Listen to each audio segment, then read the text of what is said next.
समझ में आ रहा ना, महसूस हो रहा ना, कहीं से सवाल गलत नहीं हो। क्लियर है। चौथी बात, लिखो डिफरेंट कंसंट्रेशन। लिखो डिफरेंट कंसंट्रेशन, ये तो बड़ी बेसिक बात है।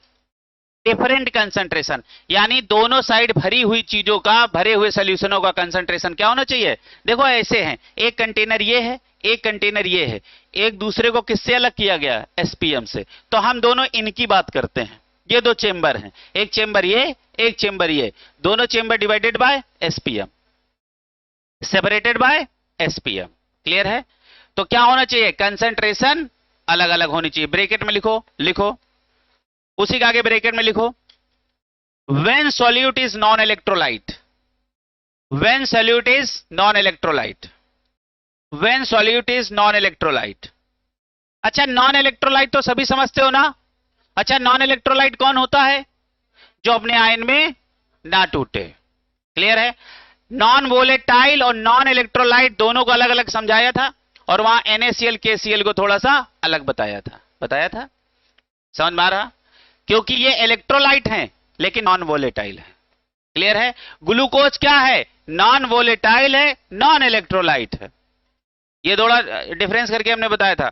अब आगे अगली हेडिंग डालो, लिखो, लिखो direction of net flow of solvent, direction of net flow of solvent, direction of net flow of solvent. लिखो नंबर 1। अब तुम लोग खुद ही अपने मन से बताओ। देखो हम लिखवा रहे हैं, देखो तुम खाली चेक करो। लिखो नंबर 1, लो osmotic pressure, low osmotic pressure. अच्छा बताओ, जिस सॉल्यूशन का ऑस्मोटिक प्रेशर लो है, बताओ वो हाइपो है कि हाइपर है। हाइपो। ब्रैकेट में लिखो हाइपोटोनिक सॉल्यूशन। लिखो लो ऑस्मोटिक प्रेशर और ब्रैकेट में लिखो हाइपोटोनिक सॉल्यूशन। अरे लो ऑस्मोटिक प्रेशर किसका होगा, हाइपोटोनिक सॉल्यूशन। ब्रैकेट बंद कर लो, लिखो 2 high osmotic pressure, low osmotic pressure to high osmotic pressure.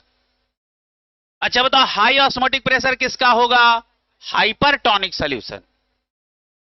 अच्छा बताओ सॉल्वेंट का फ्लो किधर से किधर हुआ, hypo to hyper, low osmotic pressure to high osmotic pressure. देख रहे हो, चाहे जितनी डेफिनेशन बना लो। हमने कहा कि हमारा सॉल्वेंट का फ्लो हो रहा है कहां से, high osmotic pressure to low osmotic pressure through SPM, it is known as osmosis. लो 5वीं डेफिनेशन बन गई। ऑस्मोसिस की तो तुम जितनी चाहो उतनी हेडिंग बना लो। चलो अच्छा, ऑस्मोसिस के और एक डेफिनेशन और बता दे रहे हैं। बताओ, spontaneous net flow of solvent from hypotonic to hypertonic, from less osmotic pressure to high osmotic pressure. Osmosis की कितनी डेफिनेशन बना सकते हो, जितनी मन करे उतनी बना सकते हो। बस बेसिक फंडा क्या नहीं भूलना है कि सॉल्वेंट का फ्लो कराना है, जिधर ज्यादा हो उधर से कम की तरफ। बस जितनी मन करे उतनी डेफिनेशन बना लो। लिखो दूसरी बार, लिखो, लिखो, लिखो high vapour pressure to low vapour pressure. बताओ नेट फ्लो यही तो होगा, हाई वेपर प्रेशर। अच्छा हाई वेपर प्रेशर के आगे डाइल्यूट सॉल्यूशन लिख लें तो मजा आ जाएगा। अरे भैया हद है, हाई वेपर प्रेशर किस सॉल्यूशन का होगा, डाइल्यूट सॉल्यूशन का। क्लियर है। लिखो हाई वेपर प्रेशर, ब्रैकेट में लिखो dilute solution to low vapour pressure. आगे क्या लिख लो ब्रैकेट में, कंसंट्रेट सॉल्यूशन। तीसरी बात, dilute solution to concentrate solution, dilute solution to concentrate solution, ये भी लिख लो तीसरी बात। और ब्रैकेट में लिख लो सॉल्यूट इन बोथ सॉल्यूशन। लिखो solute in both solution, solute in both solution should be non electrolyte, should be non electrolyte. अच्छा बताओ, अब बहुत ध्यान से बताइएगा, ये आपने बॉटनी में पढ़ा होगा, प्लाज्मोलिसिस डिप्लाज्मोलिसिस पढ़ा होगा। जैसे हमको अंगूर से किशमिश बनाना है तो अंगूर को हम हाइपरटोनिक सॉल्यूशन में डाल देंगे। अंगूर को कहां डालेंगे, हाइपरटोनिक सॉल्यूशन में।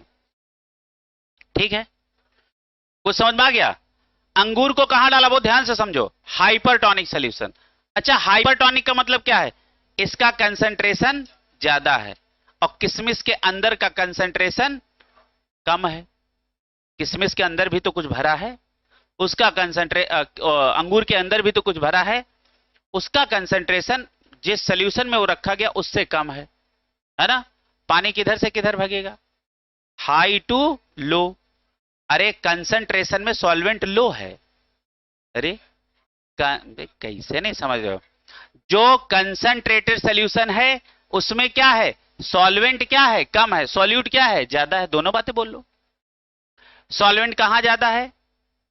अंगूर के अंदर। सॉल्वेंट कहां कम है? पानी किधर से किधर चलेगा? अंदर से बाहर। और अंगूर हो गया किशमिश।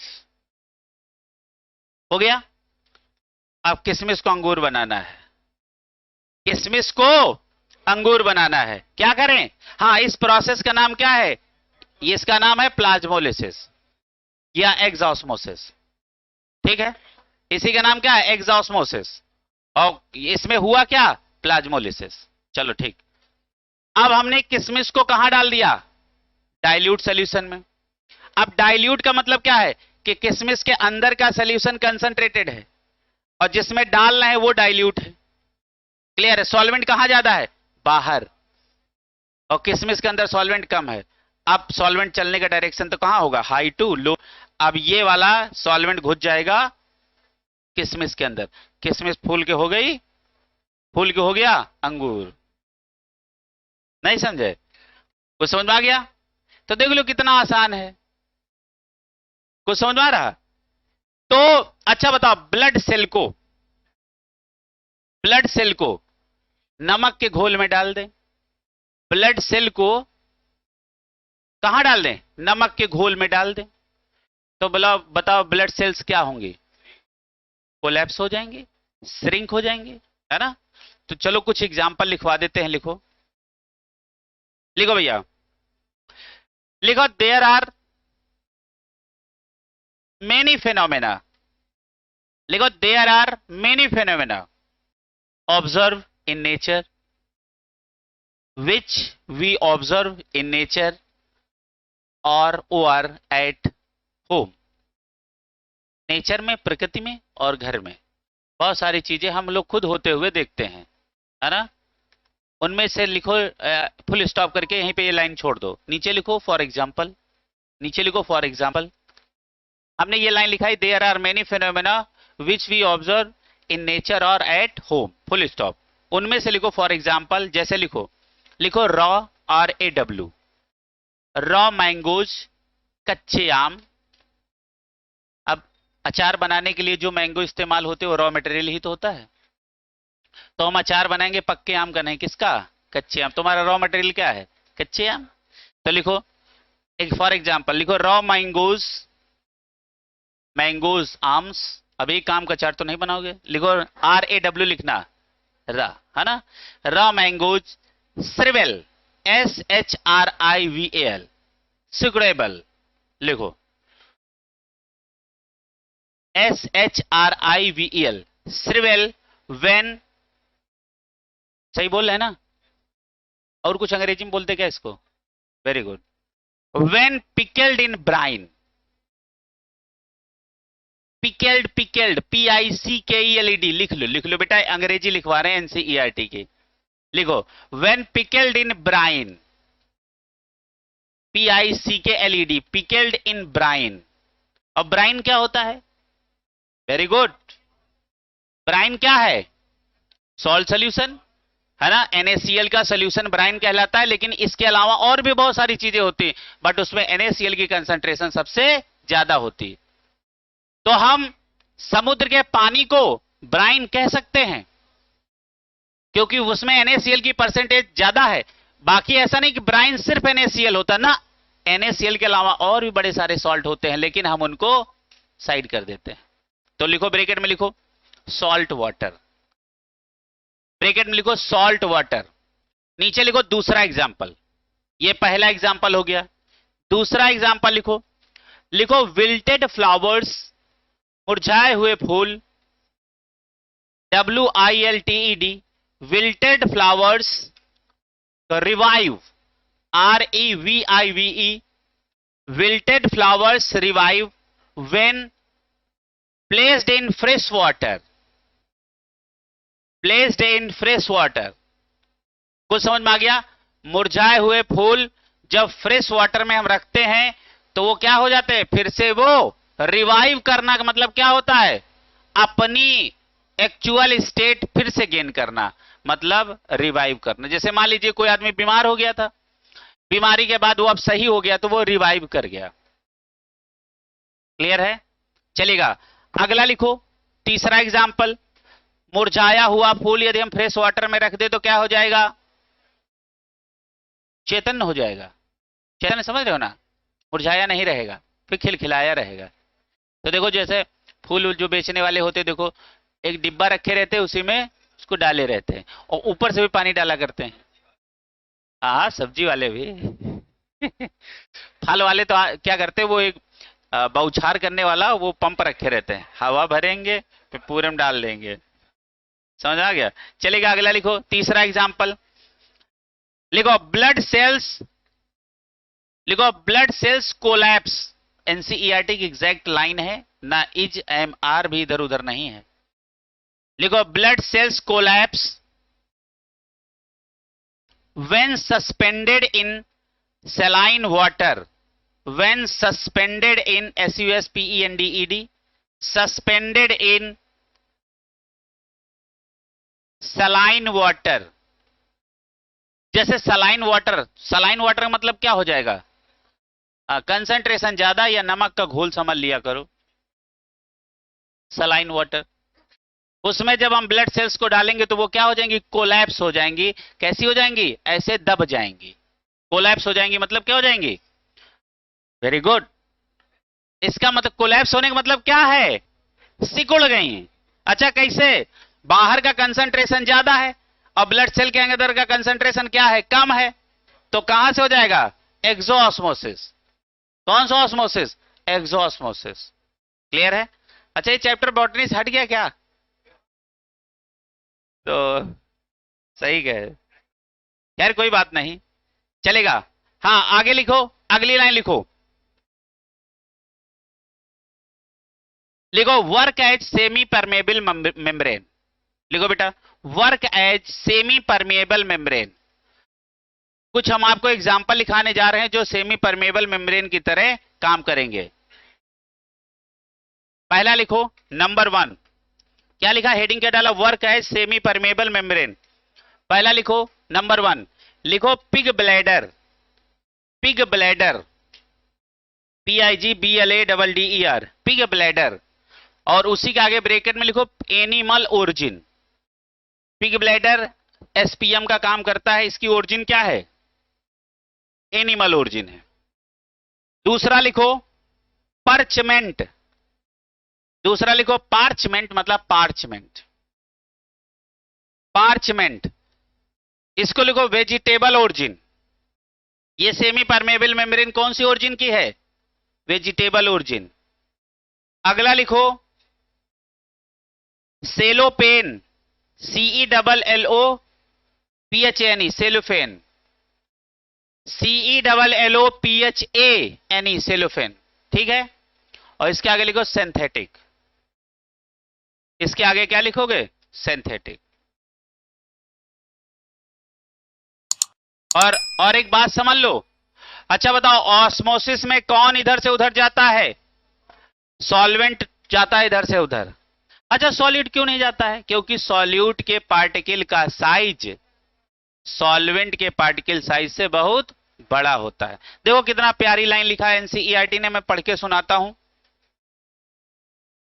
लाजवाब। देखो, small solvent molecule like water, ठीक है, can pass through these holes. ये होल्स कहां है? सेमी परमेबल मेम्ब्रेन के। But the passage of bigger molecule like solute is hindered, है ना? हिंड्रेंस का मतलब क्या होता है? अवरोध। The membrane having this kind of properties are known as semi permeable membrane, that is SPM। ठीक है? और एसपीएम की तरह कौन कौन काम करेगा एनिमल ओरिजिन में, कौन काम करेगा वेजिटेबल ओरिजिन में, और कौन सा है सिंथेटिक। मैंने आपको लाइन से तीनों लिखा दी, ठीक है। अब अगली हेडिंग डालो सुंदर सी, लिखो ऑस्मोटिक प्रेशर। अभी तक हम क्या पढ़ रहे थे ऑस्मोसिस, अब हम क्या पढ़ेंगे ऑस्मोटिक प्रेशर। ऑस्मोटिक प्रेशर की डेफिनेशन कौन बताएगा? मान लो हमारा सॉल्वेंट इधर चल रहा है, अच्छा हमने कहा हमारा सॉल्वेंट इधर से इधर जा रहा है, तो क्लियर हो गया इधर डाइल्यूट है इधर कंसंट्रेट है। अब हम कुछ लिखें और चाहे ना लिखें, ठीक है। बोलो ऑस्मोसिस को रोकने के लिए जितना एक्सटर्नल प्रेशर अपोजिट बीकर या अपोजिट कंपार्टमेंट लगाना पड़े उसी का नाम ऑस्मोटिक प्रेशर होता है। ऑस्मोसिस को रोकने के लिए जितना एक्सटर्नल प्रेशर लगाते हैं उसी का नाम ऑस्मोटिक प्रेशर होता है। कुछ समझ में आ गया? अच्छा एक बात बताओ, हम एक्सटर्नल प्रेशर कहां लगाएंगे? यदि हमने मान लो हमने इधर लगा दिए एक्सटर्नल प्रेशर, तो इधर से और सॉल्वेंट इधर जाने लगेगा, है ना। तो हम कहां लगाते हैं? इधर। ये मान लो एक हमने पिस्टन बना लिया, ये मान लो एक पिस्टन बना लिया, और इसमें हम क्या लगा रहे हैं? पी एक्सटर्नल, बाहरी प्रेशर। पी एक्सटर्नल मतलब क्या है? बाहरी प्रेशर। अच्छा देखो क्या किया, देखो सॉल्वेंट किधर से किधर आ रहा, इधर से इधर आ रहा, क्लियर है। तो हमने इधर प्रेशर लगाया, मान लो ये एक चेंबर ये है, एक चेंबर ये है। हम इसमें जैसे जैसे प्रेशर लगाएंगे सॉल्वेंट यहां धीरे धीरे कम आना शुरू हो जाएगा, और एक समय ऐसा आएगा कि सॉल्वेंट इधर से इधर बिल्कुल नहीं आएगा, क्योंकि इधर का प्रेशर बहुत ज्यादा हो गया, ज्यादा हो गया। और जितना ये हमने एक्सटर्नल प्रेशर लगाया और सॉल्वेंट का फ्लो जीरो हुआ, बस वही प्रेशर ऑस्मोटिक प्रेशर कहलाएगा। समझ में आया? तो देखो बना लिए डेफिनेशन। अच्छा बताओ, ये एक्सटर्नल प्रेशर कहां लगाएंगे? कहां लगाएंगे? अपोजिट का, हाँ, या कंसंट्रेटेड सॉल्यूशन साइड बोल सकते हो, या अपोजिट कंटेनर, है ना, कुछ भी बोल लो। कंसंट्रेटेड बोलना थोड़ा सा तुम्हें एकदम अच्छा लगेगा, तो हम क्या लगाएंगे? अच्छा क्या बोलेंगे? अच्छा बताओ ऑस्मोटिक प्रेशर का अपने मन से डेफिनेशन बनाओ, किताब छोड़ो। The external pressure which applied on concentrated solution to prevent osmosis is known as osmotic pressure. अपने मन से बनाओ डेफिनेशन। बात तो समझ आई गई, अब महसूस करो, उसको खुद ही बोल लो, वही डेफिनेशन। चलो अच्छा यही लिखो, आज अपने मन से लिखो। लिखो द एक्सटर्नल प्रेशर, अपने मन से लिखो। ऑस्मोटिक प्रेशर पहले हेडिंग डालो, उसके आगे खुद लिखो अपने मन से, अकॉर्डिंग टू मी, है कि नहीं? हाँ और क्या, जब चीजें महसूस हो जाए तो अपने मन से लिखा करो। क्या लिखोगे? The external pressure apply on concentration solution side, एकदम क्लियर लिखो, जब अपने हिसाब से लिख रहे हैं। क्या लिखेंगे? Concentrated solution side to prevent osmosis, to prevent osmosis. अच्छा टू प्रिवेंट ऑस्मोसिस के ब्रैकेट में क्या लिख सकते हैं? क्या? Net flow of solvent. नहीं लिख सकते हैं भैया? ऑस्मोसिस रुकी तो क्या रुका? नेट फ्लो ऑफ सॉल्वेंट तो रुका।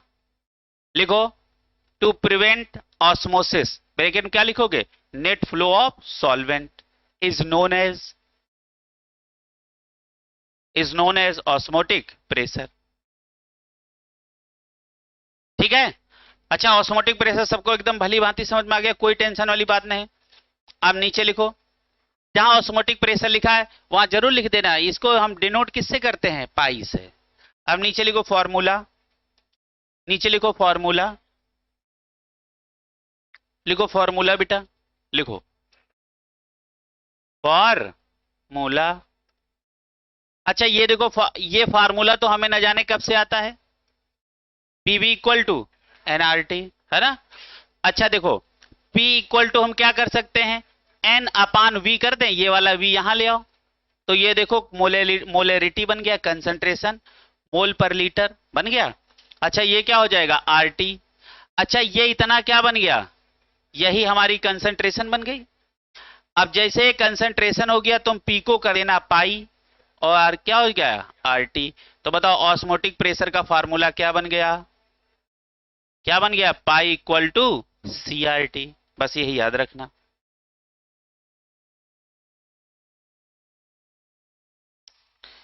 स्टार लगा के बात लिखो अगली। अच्छा हाँ मैं लिखवा देता हूं यहां कौन कौन सी है।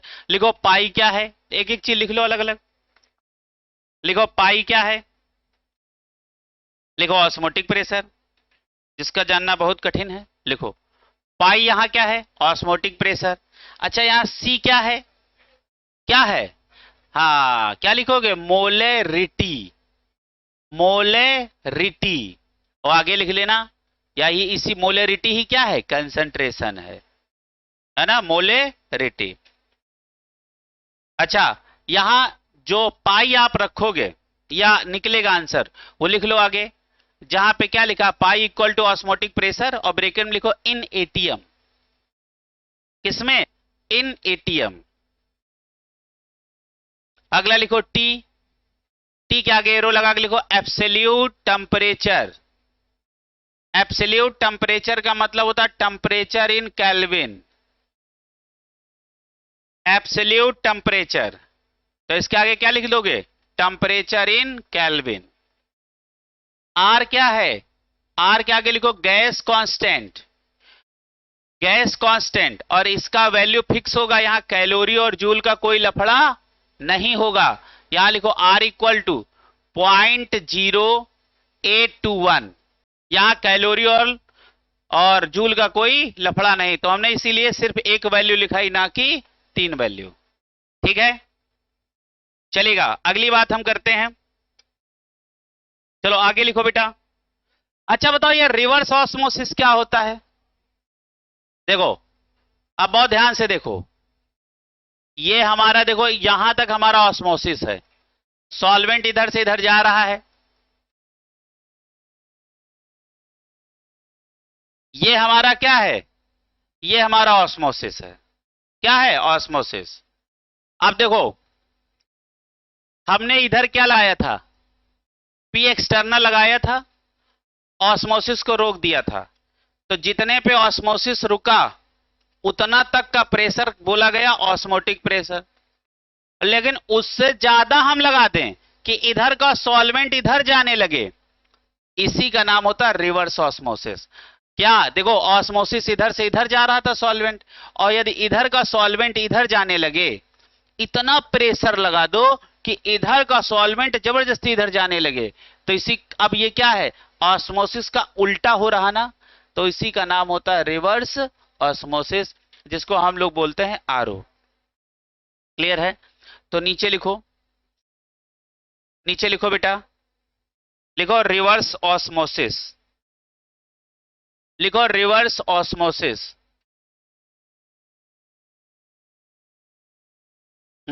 लिखो रिवर्स ऑस्मोसिस लिखो। अच्छा एक बात, एक लाइन मैं और लिखवाना चाहता हूं, एक लाइन अभी रिवर्स ऑस्मोसिस के ऊपर एक लाइन तो खाली होगी, पक्का होगी। मुझे एक लाइन ये लिखवानी है कि osmotic pressure measured by Berkeley Hartley method, बस ये लाइन लिखवानी है। लिखो लिखो लिखो, रिवर्स ऑस्मोसिस के ऊपर लिखो, लिखो osmotic pressure measured by Berkeley, BERKELEY, BERKELEY, बेटा लिख लो जिसे हमने बोला, बर्कले एंड, एंड नहीं बोलेंगे, एंड हर्टले, HARTLEY, बर्कले एंड हर्टले, आगे मेथड, बर्कले एंड हर्टले मेथड। इससे ज्यादा इसमें कुछ नहीं पढ़ना है। अब अगली हेडिंग आ जाओ, रिवर्स ऑस्मोसिस। लिखो लिखो when external pressure greater than osmotic pressure, when external pressure greater than osmotic pressure is applied on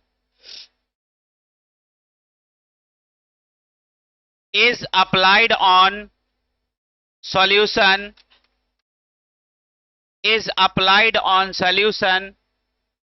comma करके लिखो, it is found that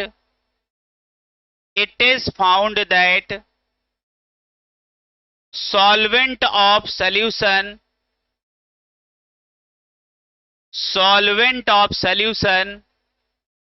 बहुत देखो क्लियर लिखा रहा हूं, solvent of solution move towards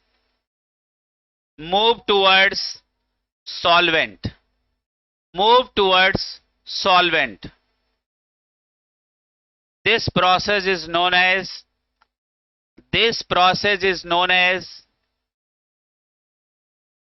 reverse osmosis. सारे बच्चे वहां पे ये वाला बना लें. देखो अब बहुत ध्यान से देखो भैया, यहां पे क्या भरा है, इधर भरा है सॉल्वेंट और इधर क्या है, सॉल्यूशन. ये देखो जो पहली वाली लाइन पढ़ाई थी वही है ये समझ आ रहा. अब हमने क्या किया, इधर हमने पी एक्सटर्नल ज्यादा लगा दिया, किससे, ऑस्मोटिक प्रेशर से लगा दिया. अब क्या हुआ, इधर का सॉल्वेंट इधर जाने लगा. अब सॉल्वेंट कहां जा रहा है, देखो ऑस्मोसिस के उल्टा जा रहा है, समझ में आ रहा. इसी का नाम रिवर्स ऑस्मोसिस होता है. इसको बना के दिखा लो. अब तुम्हारा सॉल्वेंट कहां से कहां जा रहा, अब सॉल्यूशन का सॉल्वेंट साइड जा रहा. घूम ही जाते हो, समझ में आ रहा क्या. ठीक है, पहला वाला जो स्ट्रक्चर बनाए, पहला वाला जो बीकर बनवाए थे कहां पे, कंटेनर पे कहां बनवाए थे, ऑस्मोसिस में, उसी का उल्टा ही तो बनवा रहे हैं. ठीक है, कंडीशन बदल, आरओ की कंडीशन याद रखना, P external is greater than OP. Om Prakash नहीं, ये क्या है कि नहीं, तो इसका नाम क्या है, ओपी टंडन भी नहीं. हाँ चलिए आगे जरा ध्यान से देखो, अगला लिखो. अच्छा एक बात बताओ, अब बहुत ध्यान से सुनना. अच्छा बताओ, ऑस्मोसिस के कारण, बहुत ध्यान से देखते हो, जवाब कौन बताएगा इसका. ऑस्मोसिस के कारण सॉल्यूशन का कंसंट्रेशन घटेगा कि बढ़ेगा, घटेगा. Very good. रिवर्स ऑस्मोसिस में सॉल्यूशन का कंसंट्रेशन बढ़ेगा. क्लियर हुआ. अच्छा वहां ये लाइन लिखी है ऑस्मोसिस में, चलो ये लाइन वहां लिखो चल के. ऑस्मोसिस में देखो कहीं एक लाइन बची होगी, ऑस्मोसिस में एक लाइन लिखो,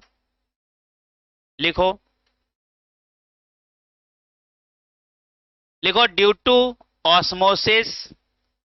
अरे कहीं ऑस्मोसिस में लिख लो बेटा, अब ये भी बताना पड़ेगा कि यहीं लिखना, अरे कहीं लिख लो. लिखो due to osmosis concentration of solution, very good, concentration of solution decreases, very good, decreases. और डिक्रीजेज गोले में बंद करो, क्योंकि सॉल्वेंट घुसा जा रहा है ना सॉल्यूशन के अंदर, तो क्या होगा, सॉल्यूशन का कंसंट्रेशन कम हो जाएगा. चलेगा आगे लिखो. अब आ जाओ रिवर्स ऑस्मोसिस में, इसी का उल्टा लाइन यहां लिखाया जाए. क्या लिखाया जाए, पहला तो पहली लाइन लिखो फॉर रिवर्स ऑस्मोसिस.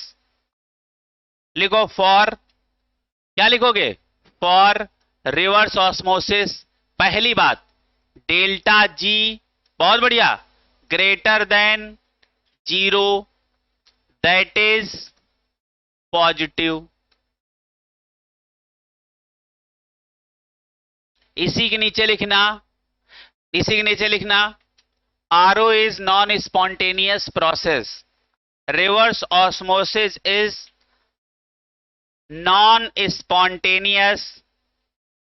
लिखो RO is non spontaneous process.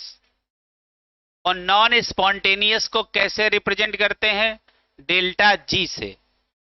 Delta G यदि मोर देन 0 है दैट इज पॉजिटिव, तो ये कंडीशन किसके लिए है? Non spontaneous. और डेल्टा जी निगेटिव हो जाए स्पॉन्टेनियस, है ना। अगली बार लिखो स्टार लगा के, लिखो due to reverse osmosis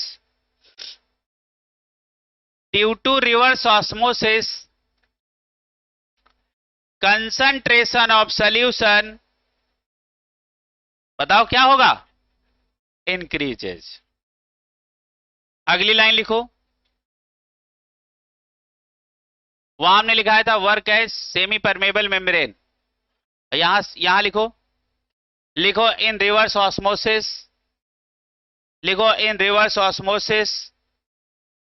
work as, in normal line लिख लो, फिर आगे डैश लगवा के छुड़वा देंगे। लिखो in reverse osmosis work as porous membrane,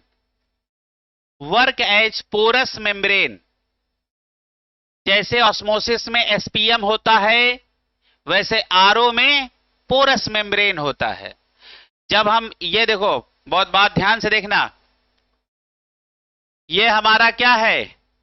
ये एसपीएम है, तो ये ऑस्मोसिस को बताएगा। ये हमारा क्या है? ये पोरस मेम्ब्रेन है, ये हमारा रिवर्स ऑस्मोसिस को बताएगा। किसको बताएगा? रिवर्स ऑस्मोसिस को। अरे भैया कहते नहीं कि आरओ में फिल्टर खराब हो गए, वो यही मेम्ब्रेन है, पोरस मेम्ब्रेन, नॉट फिल्टर। ये पोरस मेम्ब्रेन खराब हो जाती है, कहते बड़े महंगे पड़ते हैं, वो ये पोरस मेम्ब्रेन है, यही खराब होती है। खराब नहीं होती है तो उसके पोर भर जाते हैं। अरे पोरस मतलब छेदी लाल नहीं, पोरस मतलब क्या? जिसमें छेद हो, पोर हो, है कि नहीं? हाँ, तो देखो अच्छा, आदमी फेशियल कराता है, क्यों कराता है? वो चेहरे के पोर्स खोलता है, गड्ढे। तो कोई फेशियल करा के आया हो, एक जोर से तमाचा दो, तो उसका गाल पहले ज्यादा लाल होगा क्योंकि सारे पोर खुले थे। नहीं समझ रहे हो? हाँ चलेगा, आगे जरा बहुत ध्यान से देखो, ऐसा काम करना नहीं, वो बेचारे का काहे को नहीं, वो पैसा लगा के आया होगा। ठीक है, चलेगा, आगे देखो। अच्छा, जब तक खोपड़ी में बाल होते बड़ा प्रयोग कराते लोग, आग लगवा लेंगे नहीं, अभी एक समय आता है बाल जाना शुरू हो जाता है, फिर इलाज कराना शुरू। पहले जेल लगाएंगे, जेल, कुकुर तरह से बाल खड़ा करेंगे, है ना। हाँ, तो ये बड़ा फैशन होता है। उसके बाद जब बाल जाना शुरू हो जाता है तो और एक और वो होता है, वो सुखाने वाला, वो क्या बोलते हैं उसको? ड्रायर। उससे बहुत बाल, स्कैल्प का रोज जान लेते हैं भाई। स्कैल्प क्या है? जैसे ये समझ लो, ये गमला है, यू नो गमला, ये स्कैल्प है, इसी में से बाल निकलेगा। अब रोज तुम ड्रायर मार मार के इसको तो बर्बाद कर दिए, अब बाल कहां निकलेगा? गमला खराब, बाल गिरा। समझ रहे हो?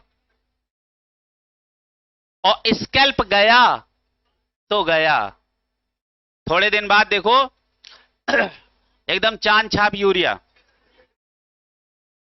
नहीं, जितना खोपड़ी चिकना होगा इसका मतलब है उसके स्कैल्प गए, परमानेंटली गए। जब तक देखो थोड़ी खुरदरी खोपड़ी लग रही है, इसका मतलब स्कैल्प अभी है अंदर, बाल नहीं आ रहा उसमें, लेकिन अभी वो जिंदा है, तो उनमें से बाल लाए जा सकते हैं। और जिसका एकदम देख रहे हो ना, एकदम चमक रहा है, एकदम लाइट पड़ रही है, तो आंखें तुम्हारी निगाहें रुक नहीं रही हैं, इसका मतलब उससे स्कैल्प सारा चला गया है। समझ रहे हो?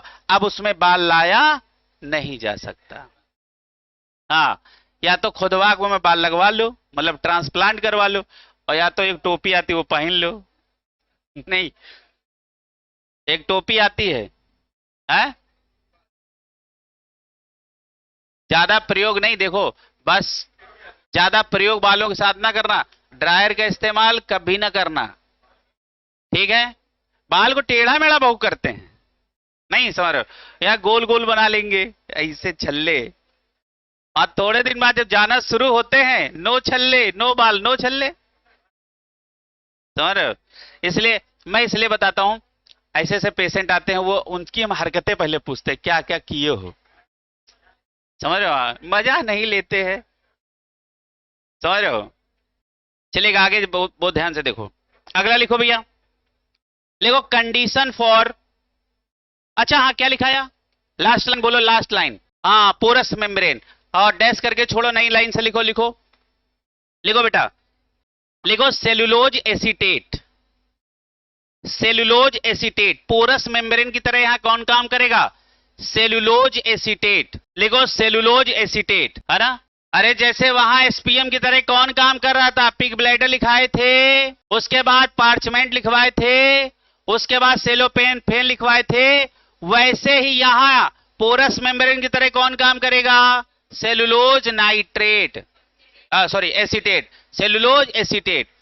अब सेलुलोज एसीटेट पे लगाओ गोला, और नीचे एरो लगा के लिखो, लिखो cellulose acetate is permeable to water, ये किसके लिए परमेएबल होगी, लिखो cellulose acetate is permeable to water but impermeable to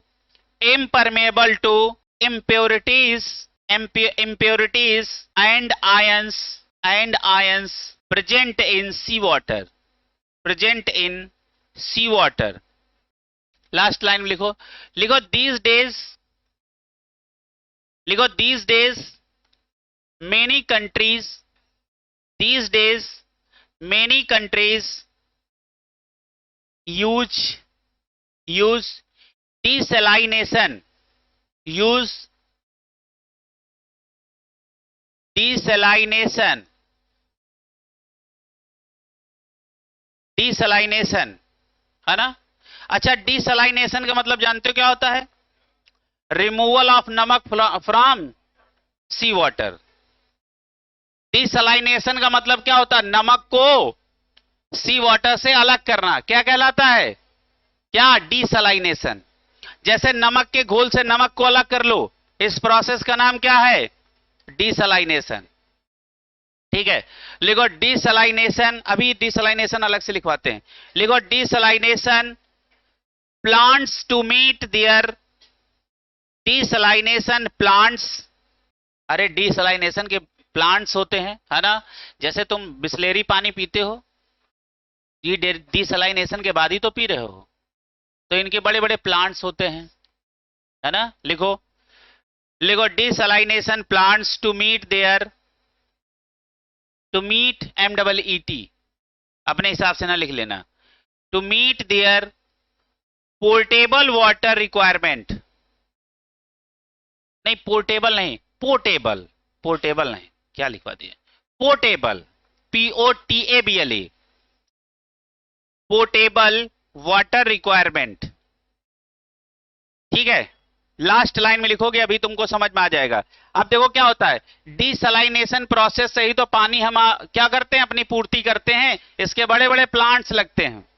जैसे बिस्लेरी का है, बिस्लेरी नॉर्मल पानी निकाला, उसका फिर नमक उससे अलग कर दिया, तो जो पानी बचा उसको इस्तेमाल कर लिया। आरओ में क्या करते हो, 1 लीटर पानी छानने के लिए 4 लीटर तो खराब करते हो, समझ में आ रहा? तो वो 1 लीटर पानी आपका क्या हो गया, आपकी रिक्वायरमेंट के लिए हो गया, लेकिन 4 लीटर क्या हो गया, खराब हो गया।